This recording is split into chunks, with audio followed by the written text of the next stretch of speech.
ओम श्री परमात्मा नमः। मैं सीनियर प्रोफेसर हृदय अवस्थी अपने परम पूज्य गुरु जी वेद मूर्ति तपोनिष्ठ गीता उपनिषद पुराण और धर्मशास्त्र के विशेषज्ञ प्रातः स्मरणीय प्रोफेसर पंडित भगवत शरण शुक्ल जी के साथ में आप सभी का Awasthi Ayurveda anatomy yoga and spirituality channel पर हार्दिक स्वागत करता हूँ।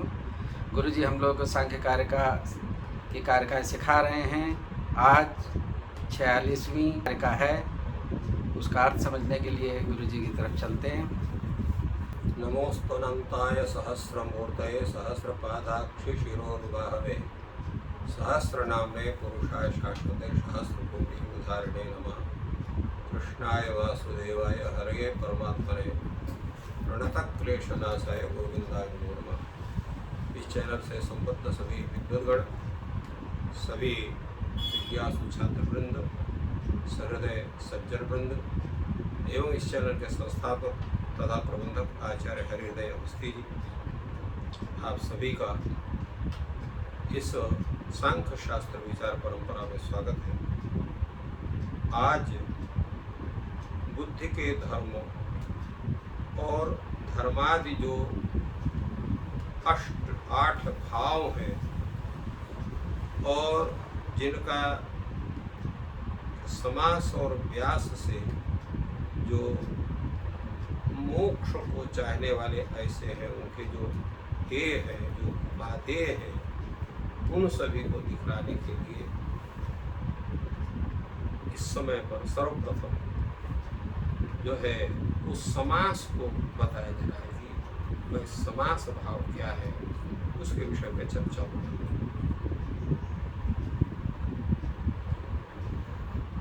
एष प्रत्यय सर्वपर्यया शक्ति तुष्टि सिद्ध्याख्य गुण शैषम्य विमर्मात् तस्य च भेदास्तु 50।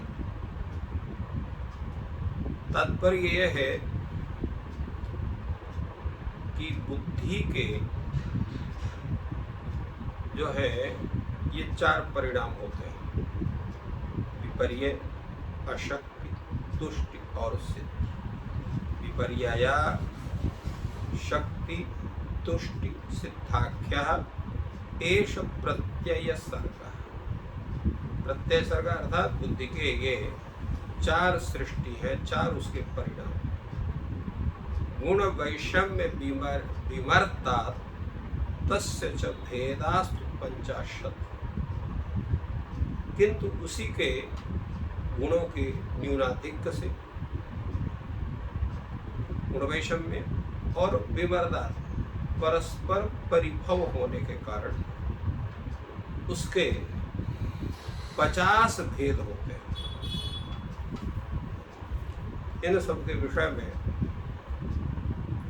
यहाँ पर आचार्य वाचस्पति मिश्र इसकी व्याख्या करते हुए कहते हैं, प्रत्यय का तात्पर्य क्या है? जैसे प्रत्यय सर्गा कहा गया, तो प्रत्यय का अर्थ बुद्धि होता है। प्रतीयते अनेन इति प्रत्यय, प्रतीयते ज्ञायते वस्तुतत्वम, येन अनेन सह प्रत्यया बुद्धि।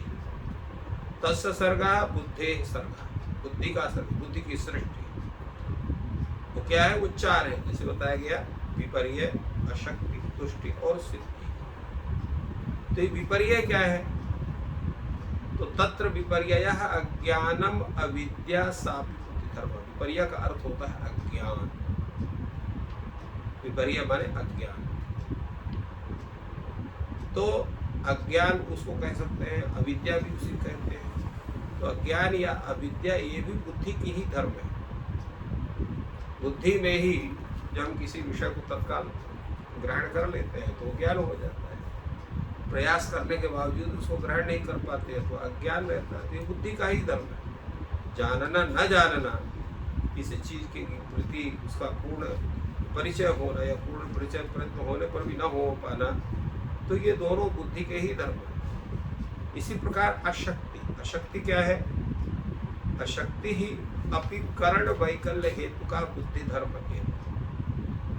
अशक्ति का मतलब है यहाँ पर करण वैकल्य, वैकल्य वाले दोष। 13 प्रकार के जो करण है, 13 प्रकार के करण कौन है? बुद्धि या अहम तत्व, महत्व, अहम तत्व, मन, पंच कर्मेंद्रिय, पंच ज्ञानेंद्रिय, 13 करण है। इन 13 करणों के दोषों के कारण जो उत्पन्न अशक्ति है, वह अशक्ति भी बुद्धि का ही परिणाम माना जाता है, इसलिए वो अशक्ति कहा जाता है। इसलिए इन्होंने कहा यह शक्ति है भी कर्ण वैज्ञान्य हेतु का बुद्धि धर्म है। और आगे तुष्टि और सिद्धि के विषय में बताएंगे। तो ये तुष्टि और सिद्धि ये भी जिनके विषय में आगे बतलाने जा रहे हैं, ये दोनों भी बुद्धि के धर्म है। तो इस प्रकार विपर्य, अशक्ति और तुष्टि, इनके जो है ये जो है इनके ज्ञान के अतिरिक्त भी धर्म इत्यादि के जो है वो 7 यथा योग्य जो है सातों का जो है अंतर्भाव धर्म आदि के अंतर्गत है। यथा योग का अंतर्भाव ये तीनों में अर्थात विपर्य, अशक्ति और तुष्टि में ही यथा योग 7 जो धर्म आदि हैं उसमें ज्ञान वर्जम, ज्ञान को छोड़कर सभी का अंतर्भाव होता है। ज्ञान का जो अंतर्भाव होता है वो सिद्धि में होता है। सिद्धौच ज्ञानस्य इति, यानी 7 धर्म आदि का जो है वो अंतर्भाव विपर्य, अशक्ति और तुष्टि में होता है, किंतु ज्ञान का अंतर्भाव जो है वो सिद्धि में होता है। तो इस प्रकार इनका विवरण यहाँ पर इन्होंने बतलाया। ये जो है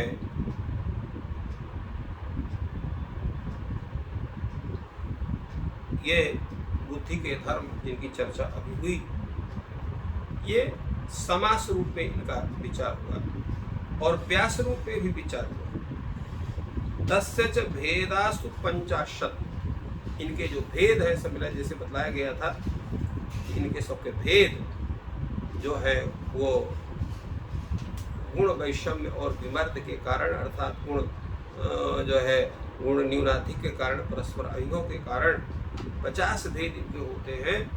तो कैसे होते हैं वो बताया। गुण वैषम्य पर्यात गुणा, कैसे गुणा नाम वैषम्य, गुणों का वैषम्य क्या है, कोई एक बल हो, कोई बली हो गया, एक अबल हो गया। फिर जो है उसमें एक की अधिक बलता होना, फिर 2 की अधिक बलता होना, फिर एक की न्यूनता होना, 2 की न्यूनता होना। तो इस प्रकार न्यूनाधिक हो करके फिर इसके बाद मंद, मध्य और अधिक मात्रा में होने के कारण कार्य के अनुसार इनके जो है वो 50 भेद बनते हैं। तदिदम गुणा नाम वैषम्य, यही इन गुणों का वैषम्य है। तेन उपमर्द है एक से न्यून बल से द्वयोर अभिभव। तो इसमें क्या है कि गुणों का यही वैषम्य है। तो उसमें से जो है जो गुण का विषम्य होता है उनमें एक का उपमर्द होता है, एक का न्यून बलता होती है, एक का जो है अभिभव होता है। तो इन सब मिला करके जब सबकी हम संख्या का सबका अलग अलग विचार करते हैं इन तीनों में से, तो उसके आधार पर कुल मिला करके वो 50 भेद इनके बनते हैं। इसलिए उन्होंने कहा कि गुण वैषम्य विमर्दात् तस्य च भेदास्तु 50। इस तरह से इनके सभी भेदों का विचार इसका पृथक पृथक रूप में किया गया। तो इस तरह से इस कारिका में जो है बुद्धि के भेदों का पूरी चर्चा इसमें हुई। गुरु जी ने बहुत ही सरल शब्दों में 46वीं कारका का अर्थ हम लोगों को समझाया। आज का दिन शुभ हो, ईश्वर आपकी सहायता करें। धन्यवाद।